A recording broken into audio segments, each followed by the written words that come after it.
Okay, episode 4 of New York City bike culture with Phil Castaldi. 5 actually already. 4 was last week, but it's not live yet. 5 with Phil Castaldi. Number 5. Philip Castaldi, Yes. full name. I was had my whole spiel prepared. I was going to introduce you as a Brooklynite. You probably still are at heart. But Phil just told me that during the ongoing pandemic, he moved his offices, or their offices, I should say. It's Lucarelli and Castaldi. Yeah. And you also moved to Manhattan, so I did. you got a city bike membership now. You're changing the way you ride and operate, but you can tell us more about that yourself. Phil Castaldi is a New Yorker, born and raised. Yep, born in Brooklyn, raised in Brooklyn. Yeah, Yep. raised in Brooklyn, longtime Brooklyn resident, as we just talked about. Until last week. Until last week. So, learning something new at an advanced age. Phil is a bike rider, as a road cyclist, but of course primarily by profession I think on your website it says bike accident lawyer, but I think the probably more standard description is like personal injury lawyer. Is that Yeah, right? we do all types of personal injury cases, but recently, in the last maybe 10 or 15 years, the primary part of our practice has been bicycle crashes, bicycle accident Yeah. cases. We could start with that now, but I want to we'll start. get to that yeah, later. we'll get Yeah. there because that is, I think, an interesting transition to talk about. So, Phil, maybe start by telling me and us a little bit about, growing up in Brooklyn, and maybe also how did you get into bikes? The last name suggests some Italian roots. Is that a more cyclophile culture? You know, But that I've- wasn't it, probably. I've been to Italy, never with my bike. It's on the bucket list. Okay. So I have to get to the Dolomites. So, Mhm. but yeah, I Okay. grew up in Brooklyn. Actually, grew up in Park Slope, a block and a half from Prospect Park, Yeah. and ended up riding around Prospect Park. I grew up not cycling young, playing basketball, baseball, soccer. Yeah. Then I went to high school in Brooklyn, to a public high school that had no sports teams. I went to No Edward sports R. team. Yeah, this is New York City, which is Right. I forget that's Edward probably R. still- Murrow High School. There were no sports teams, so I had to find something to do. So I had a bike. I used to do bike tours, and, as a kid. Two friends and I, when we were young, just for 2 weeks in the middle of summer, took our bikes and rode to Montreal. Yeah. Yeah. With panniers on the back. I can't Yeah. believe my parents let me go. I was 15, How old were you? 15 years old. Crossing a border. Right, leaving the country. You were allowed to do that. No at your age cell on your phones. own? Yeah, I guess so. It was different back then. Back then you could do whatever you wanted. Both So, here and in Canada. we'd stop, call, collect every once in a while, tell our parents we were okay, and then rode Okay. up there in a week and back in a week. Well, no, So- but you don't start with actually, Sarah had a similar experience very young too, where she went bikepacking through Europe and just kind of decided to do it. But I'm assuming that wasn't all right, what we're going to do this summer, let's buy bikes and ride to Canada. That Right. you had been riding a little bit more before. I'm Yeah, I assuming. mean, I had an old steel, touring bike, and we just got some panniers, and we would ride around the neighborhood. Yeah. Maybe do a lap in the park. Okay. And then said, hey, let's get out of the city. We're sitting around sweltering. There's nothing going on. Yeah. So yeah, we yeah, took yeah. off. Okay. But I didn't start racing till late in high school. I think the first race I did was Good. Thank you. Mhm. junior year of high school, so in Prospect Park. So you did get into not only just riding with your friends and all that. At some point you figure out there's racing also, and then somehow, or you saw the racers in the park. Yeah, was that a that's thing? exactly what happened. So we would go out every once in a while, ride a lap or two, and literally one time I'm in Prospect Park, and there was this local team, Team Brooklyn, which was a really good team. There Okay. were some great guys on it. And I'm tooling around, and literally these guys come by me at 30 miles per hour. There's a motorcycle, they got a rolling pin on the back, and they're lined up behind the motorcycle. And They're literally, motor pacing in the park. Motor pacing in Prospect Park. Because back then, of course, you had any vehicle was really loud in there. There was nobody in there. It was Yeah. empty. You could go do whatever you want. So you could. You have to paint the picture for the people to see it today, I think, on a Saturday, Yeah, and it's just yeah. you can barely ride a bike because it's so busy Right. at times. I mentioned to people, and I hate to go back to the old days, but we had 100-mile bike races in Prospect Park. Yeah. You'd be out there at 11 something. Hey, Tom. How you doing, Phil? Good. How you been? Good. How's the food here? I don't want to eat it try. No, it's awesome. No, it's not that great, but it's tasty. Yeah. Nice bike. Good seeing you, Tom. Yeah, so we had 100-mile bike races in Prospect Park. Yeah. You know, you'd finish at 11:30, and still there was nobody out there. Wow. So it was great. So getting back to it, yeah, these guys came blowing by me, and it was so cool, you know, how fast they were going. So I went out one morning and watched a race in Prospect Park, and again, you couldn't, you know, never riding that fast. It was just unbelievable how fast they were going. Right. So I said, I got to give this a shot. Yeah. So, you know, I You did saw the the thrill usual. in it. Yeah, I showed up. Yeah, I had no idea what I was doing. You know, I got blown out the back the first time up the hill. So you just showed up to a race, like never. Yeah, I just showed up. Anything like it. You gotta have you gotta have a license. Right. Oh, okay. Okay, so you got I gotta got get the a whole talk. license. Okay, you great. know, Yeah. and back then it took 6 weeks, or you had to mail your license application to Colorado. So you couldn't do it like there on the spot, like. But you didn't get turned around the first time. Somebody Actually, told you yeah, before? Somebody. somebody told me, and then you know what they did? They let you come. You had to get a money order, and if you showed up with your money order that showed USCF, U.S. Cycling Federation, they let you race because that was your proof that you actually sent it. Sent some money there. Right. Yeah. So yeah, I did my first race, and you know, like everybody, you know, pretty much everybody got dropped. But you know, you love it. You come back for more. So and it was great because it was in Prospect Park. So I'd wake up and roll out my front door, and it was right there. So The convenience of racing in New York City is hard to beat sometimes. that was great. Yeah, I mean it's better now Even better because it's so much better now because there's so many races. You can race 3-4 times a week. Yeah. Between Floyd, Prospect, Central, you know, with the CRCA races, up the one up over the GW Bridge. I always forget the name of it. Rockley. Yeah. Rockley, literally, that's 4 times a week you could Yeah. race and never get in your car. Yeah. You know, back then you had to have a car and drive, you know, all over. There were tons of crits in New Jersey and you know Which those have Pennsylvania kind of had died them. down. They're all gone. And there was a great number of races up in New England. Yeah. And they're all gone pretty much. But you had to drive. You spent the weekend in the car. You know, you drive 3-4 hours. Yeah. You know, and you race for 45 minutes. Which is, I think, those people who have raced maybe in other states or have lived in other states and raced there, that's kind of what I knew almost a little bit, like being in Arizona or other states where you live somewhere and then you have to, if you want to race, you have to drive an hour or two or and just, you know, to maybe I think sometimes it's 30 everywhere. minutes. Yeah. Everywhere but here. In California, here from guys, the same thing. Or in the Midwest, they're driving 3 hours to get to a race. Yeah. You know? This is a little shorter here, but yeah, I think we take it for granted sometimes. You know, the great thing about it is for guys who have kids. Yeah. You know, I mean, you got kids and you say, honey, Which I'm you leaving don't at know. 6 and I'll be home at 5 p.m. It's not flying. No. You know, with the local stuff, you leave your house at 5 o'clock in the morning, you're back before the kids are up. Yeah. You know, and you know, you're not getting a hard time about racing, so you can keep doing it. Yeah. Yeah. So. And you kept doing it, despite maybe in the beginning of being pretty rough. And you like the speed, and what do you like about it? Or the camaraderie is the best thing. I mean, I had a couple of guys in high school that we were on a team, and we would just get in the car and drive all over the place to races everywhere, every weekend. Yeah. And the best part of it was not even the racing; it was just buddying around all over the Northeast all weekend. Yeah. So it was fun. Yeah. You had a good time. Yeah, it was really, Yeah. I think that's pretty obvious. Good. Right. Yeah. And I think everybody who does this realizes the greatest thing is the cycling community, especially in New York City. Mm-hmm. You know, as soon as you get into it, the racing is fun, but the people you meet, and I always talk about, you go over the George Washington Bridge, you're riding up 9W, you're waving to people all along the way. Yeah. At some point you have to stop waving because you only have like one hand on the handlebar all the time. Yeah. Right. And then you get up to Nyack and you walk into the bagel shop or the donuts. And you know half the place. Yeah. What's better than that? And if not, you can chat with them, and you will know them. Yeah. And then you meet up with somebody, and then you ride home with somebody else. It's just, it's a great scene. So. It really is. Again, like I think we complain about it sometimes, don't appreciate it always. I think you do, obviously, but I think some people are more critical of it, and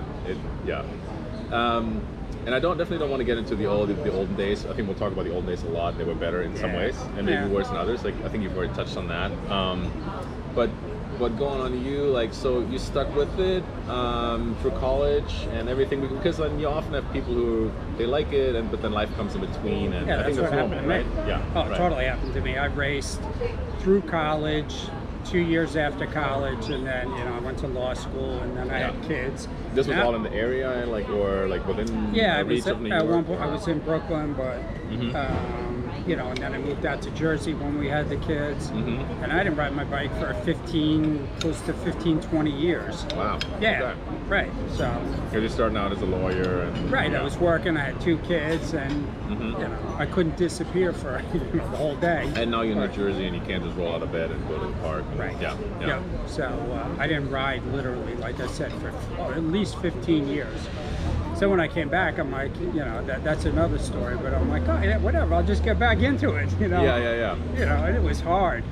Yeah. The races are fast, and the biggest difference is people are training all year long now. Yeah. Guys are doing training camps, men and women, I should just say guys, but people are doing training camps, they're on the trainer. People show up at the training series at the beginning of the year and they're flying. Yeah. Especially now with the advent of like these newer trainers and Zwift and all these other entertainment programs. Right. Yeah, people used to, in the old days, people would just show up at the spring series and they hadn't ridden since September, and everybody would just kind of ride themselves into shape. So. Yeah, it's funny that there's almost parallels to pro cycling and other. Yeah, they were just talking about it. Yeah. About how long the season is now. Yeah. You get a month off. Those guys are racing the whole year. Yeah, it definitely has changed. I think like a lot of people now are socialized more online or through the numbers on the trainer, and it's almost more they need to learn how to ride the bike off the trainer sometimes. Right. More so. I think that we're going to have that problem coming to some extent. I mean, when I get off the trainer at the beginning of the year, I get on the road. I'm all over the place. I'm horrible. I think we're all like, I'm like riding all over there. I got ride a straight line, because on the trainer, you're locked in. You're on the phone, maybe you're watching something. You're changing the channel, changing the music. Yeah. Exactly. So 15, 20 years of break with pretty much no bike riding then? Like, nothing. Not even like in New Jersey, you're probably not commuting to work with a bike or anything? No, just commuting into New York. You sold the bikes? They were sitting in the garage? I had an old steel one sitting. Yeah, you had the classic bike in the American garage. Hanging in the garage. Looking at it, man. I'm going to get it. This year I'm getting into it. Right. The tires were flat. So by the time you went back to bike riding, you had passed the aluminum stage, you had passed the titanium stage, you had passed, like you got into a carbon bike. It was carbon, and I got my first carbon bike. I was like, holy shit, man, this is night and day. You pedal and this thing just goes. Yeah, so that was a revelation. Yeah, it was a good revelation. Because as you get older, you just need lighter and faster stuff. So. Yeah, for sure. More coffee? Yeah, I'll take more coffee. Thank you. Sure. So, and since then you've been, as your schedule allows, as the family allows, riding, some racing here and there, so if you want to or can, if you feel like you're in shape. I mean, my kids are out of the house now, so I'm kind of... Oh, I didn't know that. Okay, my kids are 26 and 24. So they're grown up, so... Yeah, you're good. Yeah, I'm good. You have a little bit more time. Yeah. That's right. Yeah, you've gotten through college and all that. Right. Have they picked up bike riding? They have not. Yeah. No. I feel like that makes a lot of sense. I think bike riding is not one of those that you can train them from an early age and maybe even put them in the college track. Every kid grows up with a bike. Yeah, exactly. But to get into bike racing and to enjoy it's a totally different world. But they know how to ride a bike. Oh yeah, they know how to ride a bike. Yeah. I did the whole, teach them how to ride a bike, running behind them, which was great. Okay. But they had I have 2 girls. They had no interest in going doing a bike race. I think you can't control that, right? No, exactly. Thank you. So. Absolutely. So that's kind of where you're coming from as like a bike rider, and I think I had some other questions there which I could look up, but real quick maybe, because I think you saw the bike community kind of fairly intensely at a younger age, and then you had a break. Did you keep in touch with it, with people you knew through it, or you're just kind of, again, you moved out, you moved a little further away, and then like 15 years later you came and saw everything that changed? My older brother Chris, who raced, stuck with it a lot longer than I did. So that's how I ended up getting back into it. So he stuck with it, and then it's like, come on, come back. So he came up to me and said he was riding with the Wonder Wheels team, which he still does. And Dino's Wonder Wheels. Yeah. It came up last week in the conversation. Oh, did too. it? Yeah. Ever present force in Prospect Park. Yes, Yeah. And so he was on the team. He said, why don't you have the firm sponsor the team? Yeah. I said, okay, whatever. So we were on the back pocket of the jersey. Right. Classic, like, small sponsor spot. Right. Yeah. But like, you're not sure if they're giving the money or if they're just like a friend of the family or, hey, we're sponsored. Right, we sponsored them. Yeah. But, I'm like, whatever. It was great, because I love supporting. I still love the sport. But people started calling us. Unfortunately, really? the business started growing just out of that. And so Chris said, "Come on, you gotta come, you gotta race. I'm like, okay." So I show up. He's like, "It's Masters. These guys are totally. It's not like the old days. It's not crazy. Everybody's got to get to work on Monday. They got to get home. So come do the race." Okay, I do the race. These guys are worse than like a Cat 2 race. Guys, It was as chill as it had been sold it. Yeah. This is, It was. Yeah. So I ended up riding with the Wonder Wheels guys for a year, which was a lot of fun. They're great guys, great team, really well run. And so I'm out there. We started increasing the sponsorship because we were getting so many people started calling us. We said, let's sponsor the races instead of sponsoring a team. So we started sponsoring the races. But I was out there doing a Wonder Wheel kit. So really, I didn't know. I hadn't been around the scene in so long. Right. Guys didn't. I'm sponsoring the race, but nobody knew I was in the race. So I said, let me just get my own jersey. Let me ride for myself, and this way I could network and meet people, and that's when it really took off. Yeah. So you had like a Castaldi cycling team. Yeah, people right up to me. Are you the guy? Yeah. I'm the guy. Yeah. And people would talk to me, and then So and then it really, it was great sponsoring the team, but sponsoring the events is really the best thing because the guys running, the promoters, the guys running these races need the help. I mean, they're running on a shoestring budget, and it's so much better. Most teams could survive. Local teams without sponsorship. Local team sponsorship is great, but we lose the events. Yeah. Those are the guys. You can't lose that, or else there are no teams. So we've lost lots of them already.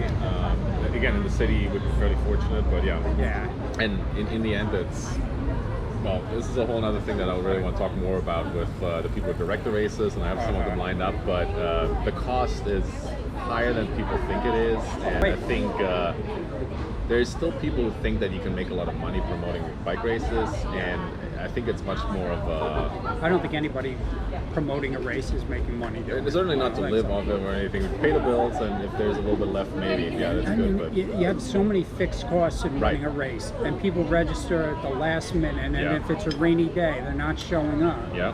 Now these guys... I think bike riding is especially bad about the registration at the last second. I get it. I don't want to too. race in the rain. I look at the forecast on Monday, and if there's a chance of rain on the weekend, I'm not registering till 10 minutes before. So and if it's going to rain, I'm not registering. I understand people don't want to do that, and these guys get the promoters are stuck with that. They lose money. So and they really.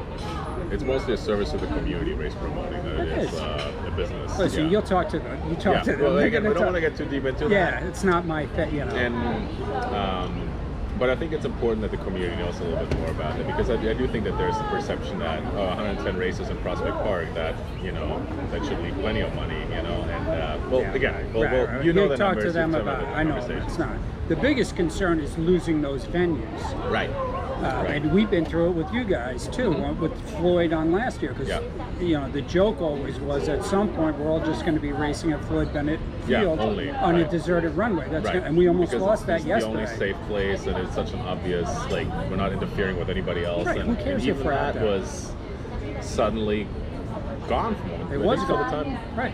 For weeks, months, it was gone. They wanted $3,000 a race for a permit, which, when you look at the numbers, which we're not going to go through, you can't have 150 people show up on Tuesday night and cover $3,000 before you cover all the other expenses. Unless you significantly raise the prices, and at that point we already have a sticker shock problem with the cost of bikes and all that, and again, it's hard to get into it. to ask someone to pay 50 or 100 bucks for a race every week. Get people will sign up for a New York City Marathon or a Grand Fondo and spend but it's a one-off event.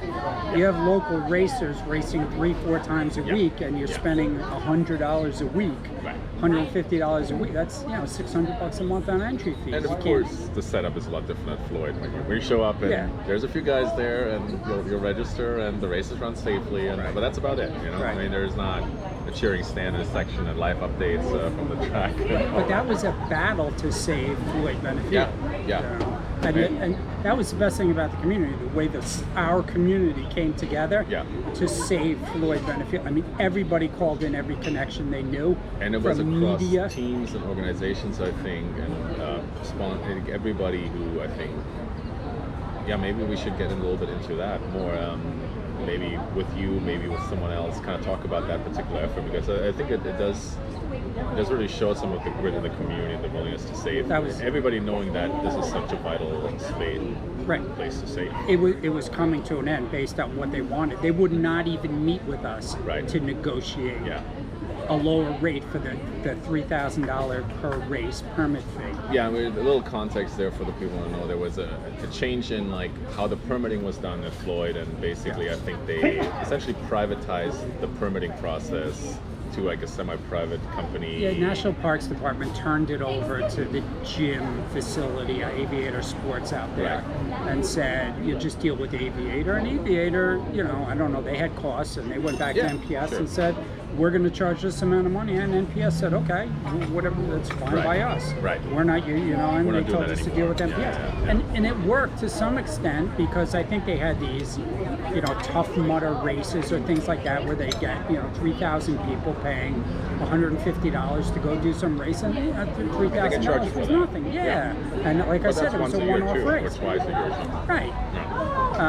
And they just wanted that was going to be across the board, and they wouldn't even meet with us to change, that $3,000. They said there's no reason to meet. It's $3,000. So everybody came together. Everybody made a phone call, or not everybody, but they called people in the media they knew, and look, the way it went down is.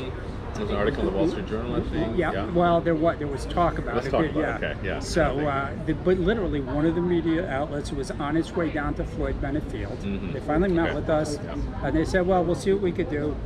One of the media outlets was heading down there to meet with the promoter, and they called us up and said, "Hold off on the meeting. We'll make a deal." At the last second, and we said, okay, we'll cancel the meeting if you give us a number that works. And they saw what the numbers are to run a race there, and we came to a deal. But which is how it should have been in the first place. It still didn't work with the numbers, because with the old numbers. Certainly. With the old numbers, it didn't work. So we went to a bunch of teams, and a number of each race we sold a sponsorship for $500. Each team came up with $500, and they took that race. So it was the series, and that night was promoted by whoever their sponsor was. And it was $500, and that covered the series. The additional cost for the permit, ambulance fees. There were other fees that they wanted, or other charges, and the only way it was going to fly without raising the entry fee was people. And teams came up to me and after and said, "Phil, man, you should have called me. We would have kicked in." And it was a great response, which is good, because we're going to need it. So this is why I'm saying maybe we should just talk about it right now, because I think this is going to be a recurring issue again. Every year. Permits are increasing, costs are increasing. Maybe the permit cost was a little on the low side before, lower than it should be, but certainly that's why the race was even so much harder to handle for the promoters, right? I mean, it kind of flew with the numbers that they did at Floyd, because really, I mean, the permit fee, there's nothing there. It's an abandoned runway. I mean, I don't want to get too much into the Floyd situation. It's supposed to serve the public, right? And but again, when we're out there, there's nobody out there. Maybe a couple of kids who want to race a car down the track, and the guys who get the training with the street cleaning machines. So, So it's it's fairly quiet, and I think we're not in anybody's way or taking the space away from anybody again. But I think you're right. The power of the community was really shown there when it came together. I think in a lot of different ways, people across teams, people with connections, and people stepped up. And, and it's hard because we don't maybe have like a unified voice in that way, like you know, like one central organization that you know could speak for. Which is something I'd like to. This I think we need and we should do would be not a governing body, but when things like that come up, whether somebody gets seriously injured in a race, and we need to come together to support that person, help them out. Whether we need to, you know, work on our permits, continue our races, keep the fees up. If we have a group of people that can get together and say, hey, who's got a contact here? You know, who's got a contact maybe at the Parks Department or the National Park Service, who has a contact wherever it might be, USA Cycling, and we could reach and draw on everybody. If we had a body that, you know, would meet occasionally and say, okay, I got somebody, I'll take care of that, we would be much stronger as a group. I would agree with that. I think that's like a board or committee-like structure, kind of, or maybe like a little bit of organization. But I don't think you need an organization. I think you just need a certain number of people represented from different parts of. We're talking about bike racing, specific road bike racing, obviously, but like within the road bike racing community, like talking about that, and somebody from CRCA, somebody from CINA, some of the other clubs, and a number of the T clubs and organizations, a number of teams, leaders, you know, the person who runs this team, and they could draw down onto their members when it, you know, so. Who knows somebody here, and just reach out to their team. It is easy with social media, but I definitely remember like there were messages kind of coming through all kinds of different channels in a disorganized way, and like this person didn't know this other person was already having like a list with signatures, and then there was a lot of kind of haphazard like connecting people, and it worked out though brilliantly in a lot of ways. Luckily, but it may not have, right? So if people wouldn't have stepped up. So I think that was a pretty powerful story, but also still one that continues, like it's not solved, right? Like permanently, like exactly. So. I mean, we emailed, you know, not NPS, but to get the permit again this year, and said, okay, is it the same deal? We didn't know if they were going to come back and say we're not doing it again, and we were done. But they came back and they said, okay, same deal. Good. So maybe there is like a foundation a little bit established now that people. Yeah, I think so, because they don't want the. No, they don't want the press. Go through it again. Neither do we, but like, I mean, we don't. We don't want to go down that battle. So we're at a number that works for everybody, especially with the teams kicking in. So what I did is, at the beginning of the season, I went to a bunch of teams. I went to a bunch of bike shops and said, why don't you take this series? Come down to the race, because you know, at Floyd you could do pretty much whatever you want. Right? At the park, you need a permit to have sound. You can't set up advertising. I said to bike shops, why don't you come down, bring down whatever mechanic, come down. Why don't you come down with some bikes, set it up. Veselka came down one year, and you know we all chat on pierogies when the race was over. It was great, and you could really promote your sponsor. At a venue like Floyd, and bring down your sponsor, let them see, you know, because, you know, and I've discussed this before, promoting your sponsor is such an important thing, because a lot of sponsors don't get a bang for their buck. A lot of sponsors have walked away, even in the pro ranks they walk away, but especially in our ranks, and local bike shops don't want to, and I've spoken to them, they don't want to sponsor bike riders. They walk in, they want free this, you know, they buy stuff on the internet. And if you bring down your sponsor to a race and say, hey, look, this is what we're doing. We're throwing your name out there. You know, we're bringing people in. I always say to guys, look, if your friend wants to buy a bike for his kid, take your friend, go to the bike shop, bring your friend with the kid in, and then when the sponsor sells a bike, they're coming back next year. They're coming to you saying, hey, what can we do next year to sponsor you? Let's up our sponsorship, because they're getting a return. You know, look, we race at 6 o'clock in the morning around a park. You could be off the front, solo, and come across the line and zip up your jersey with your hands in the air, and nobody knows. You're lucky if there's a photographer. Probably, but for Marco or Victor or somebody, nobody knows. Maybe a random friend who's got their cell phone out. And I think you're right. I think Floyd, in that way, is actually a place where people, unlike those park races where you show up last second and you kind of leave more or less immediately after, partially because we're not really supposed to like gather too much there. And then at Floyd you could do, there's some socializing before and after, a little bit more, I think. Yeah. Especially before than at other races. Yeah, because it's not that you get there early. Yeah. And it's not the crack of dawn. So. Yeah. Some people go with cars and then you can hang out there and like Right. so there's some people watching. And there's a lot of guys who hang out, or men and women who hang out after the race. Yeah, Guys are opening beers and hanging out and having a picnic. Yeah, You know, yeah.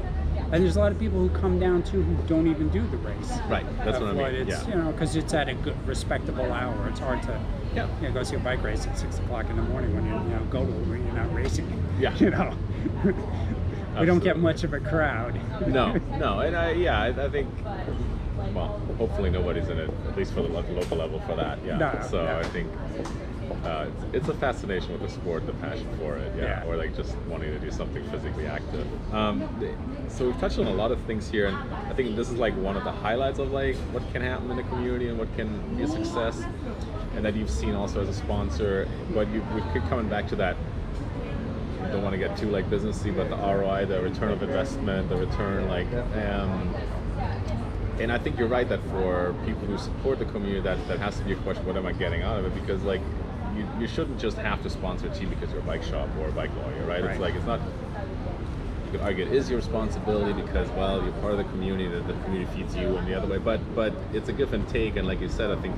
The classic is like, oh, a bike shop sponsors this team, but all they get out of it is that people come in and want stuff for free, right? And I think it has to be a healthy relationship in a lot of ways. There aren't many businesses that can really get a bang for the buck from bike racing. Right. You know, you look at bike shops. You know, manufacturers for the most part are not going to really get involved to a large extent. You know, so there has been some, sponsorships, but in the local scene, it's for the most part, I believe, below what a real large manufacturer is going to get involved in. Yeah. So, so there's not that many businesses that will see a return on investment. Right. But to those that make that investment, there's clothing companies, there are bike shops. Yeah, we should support them. Yeah. Yeah. So you're not running a team anymore, right? Running a team? Yeah, like and it's like you have your own team, like you're still riding your own kit. I'm So a one-man team. You're one-man team. So I drop back. I lead myself out. Okay. Yeah. Okay. Yeah. I drop back to the car and pick up bottles for myself. You're the sprinter and the team captain and the climber at the same time. Right. Yeah. Yep. But that gives you a lot of visibility. I mean, that's easy though if you're a one-man team, right? Right. Which is different than sponsoring a team of say 20, 30, 40 riders or something like that, or having some sort of, again, sponsorship is always this. People have this image in their mind. Oh, you get thousands of dollars, which in reality, especially at our level, is and should maybe not look that way, right? But you do, and I don't want to go into all the numbers and details because that's between I think race promoters and sponsors and all that. But you do sponsor race series. Currently, I think CRCA Club Series. I don't know if the open races didn't happen this year, but would have maybe been at least partially sponsored by you. Maybe Floyd Bennett Field, you've been involved. Yep. You have always, at least for as long as I've been here, always a very dominant sponsor, like I would say dominant or very present sponsor in the Prospect Park races. Right, the LNC Cup. They're named after the Lucarelli and Castaldi Cup, right? And again, I'm sure I've left out. You said Star Trek. I've seen you. We do website. Casino. You've The worked 6 with days. Casino, the 6 days. Yeah, 6 days at Casino. You've sponsored some events or some stuff with New York Cycle Club and all that. So you keep doing this, and I think I come in that with an expectation. There's a little bit of support for the community, let's call it philanthropy involved, but you're also seeing a return. And you already touched on that earlier, that you saw a return, and that's kind of what made you get more into it initially. Like just from that your name was on someone's jersey pocket, and then I guess word of mouth, and maybe people saw the back of the jersey pocket, and when they needed a lawyer, the call came. Called us, right? Yeah. There's a return on it, and last thing I want is any friend of mine or anybody I know to get hit by a car, have some type of bike crash. Right. But if it happens, certainly we hope they call us, or right. And we protect their legal rights. But we've gotten to the point, probably maybe where you say it's overkill. So to the point Yes. where, look, we're sponsoring That's kind of what I was pretty getting much to. every Yeah. single race. Yeah. You know, whether it be this, you know, all the series that you've just mentioned, Yeah. and one-off races. Yeah, and we're reaching the same community. So it gets to a point where, yeah, there's probably not a return on investment by racing, or it's not an increased return on sponsoring 5 different series into the New York City cycling community. But it's something that I grew up doing. I love this sport, so there's no hesitancy on my part, and my partner Tom Lucarelli is totally involved. You know, loves it, and he comes down to the races. Right. So what? Even That's if all there's not a we return, should say that. Yeah, your man, partner is not a cyclist. He's not. Mr. Lucarelli Right. is not He's a not. cyclist. And he does show up to some of the events. He comes down, he passes out water bottles, so he sees the meets value people, too. whatever. Yeah. Right, exactly. But sorry. But Tom and I have gotten to a point where, it's not all about a return on investment. It's supporting cycling, and as we were talking about earlier, it's something that I grew up doing. You know, racing in Prospect Park, racing in Central Park. Yeah. I love this sport. You know, it's not all about making money. It's you know, keeping it going. But if the point being that if this was a business only decision, or if money was that, then there would one race series would probably suffice. That's correct. Right. Yeah. One race One of the series. big ones in the city. Yeah. Right. Whether it be CRCA or the you know, which is a great, it's 13 races right there. Yeah. You know, you tie. Then I think we've done Bear Mountain. We've done Bear Mountain KOM. You know, we've done the LNC. There's plenty of sponsor opportunities. Yeah. LNC 6 races at Casino. The entire 18 races at Floyd. Yeah. We've done. So, yeah. I mean, it's 50 races a year. The return is there, but again, you've outgrown the investment needed. I think your investment has outgrown what would be really needed to get your name out there. And especially now that you've built it up over the years, probably too. How long have you been doing it as a sponsor? At least 10 years, I think. Okay. Yeah. Yeah, we've done the we started with the LNC Cup, I think, at Prospect Park about 10. It's over 10. This would have been the 11th year, I think. Okay. Yeah. So, and you know, we're going to keep that going. I think Charlie does a great job running that series. Yeah. We started CRCA, I think, 2 years ago, and this was our 3rd year. Yeah. And we were going to do it for another 2. And CRCA is awesome. Yeah. They do a great job. Yeah. You know, for a bunch of people who devote their time, take away time from their training. Yeah, completely. The board. Volunteering, right? Yeah. Right. We've talked about know. that with Lucia, that there's chances of at least a part-time, part-time paid employee showing being They should being all be someone, paid. The amount of time that, you know, the amount of time and devotion that everybody on that board puts into it is unbelievable. So Yeah. But again, they same do. goes for people like Charlie running Prospect Park, Right. and again, hopefully next week he's going to be on here. Well, we'll see. Yeah, Okay. but, yeah. So yeah, they all do a great job. And the CRCA series is great. We've done that, and then we got into track. I never rode the track. Yeah. So I started riding the They track. made you go on a track bike. Yeah, and, you yeah. made yourself go. I started doing the track, and it's fun. It's a great. You know what I love about the track? Yeah. Is you go out, you race for 2 minutes, I don't know, and then you Yeah. hang out for the next 40 minutes, just chatting. It's a lot of away. socializing. And then they say, yeah. okay, next race, and then, you know, okay, I'm on. You know, you jump on the rollers for 5 minutes, and you go race for 2 minutes. Okay. Yeah. It's a lot of fun. Yeah, I have to admit that's another one I haven't been out to yet, so that's gonna have to happen. You for should me. get out there. Even just to watch the casino. No, go do it. Yeah. I Or went just out there, ride I had, around it. I had no clue what I was doing. Yeah. Dude, I'd race, I don't know how many road races I got on the track. I was starting all over. Yeah. I didn't gear know. experience and all so that. they send you off the line, Yeah. and then you go a certain distance, but you can't really go fast until they blow the whistle the second time. Yeah, there's some. I would have to learn several of those rules. Yeah, so everybody's like, Phil, what are you doing? Yeah. I had no idea. You gotta wait for the second whistle. I had no clue. Yeah, no, they tell you that before. No, I've had a similar experience at a cross race not too long ago where I wasn't aware of the rules for starting. Right. So and it backfired a little bit for me and other people around me. But you learn, and I mean, that's why it's always good to help out newbies. You know, Yeah. people show up. You know, here's bike reg. Here's what you need to do. You know, Yes. open an account, get on. You know. Yeah, and I think there's a lot to learn, and usually people are pretty helpful with that. Yeah. So we talked ROI, we talked return, we talked like a lot of the involvement that you've had. Let's take a quick break, and then we'll talk a little bit more about being a bike lawyer and also stuff going on in the community and all that. Okay. So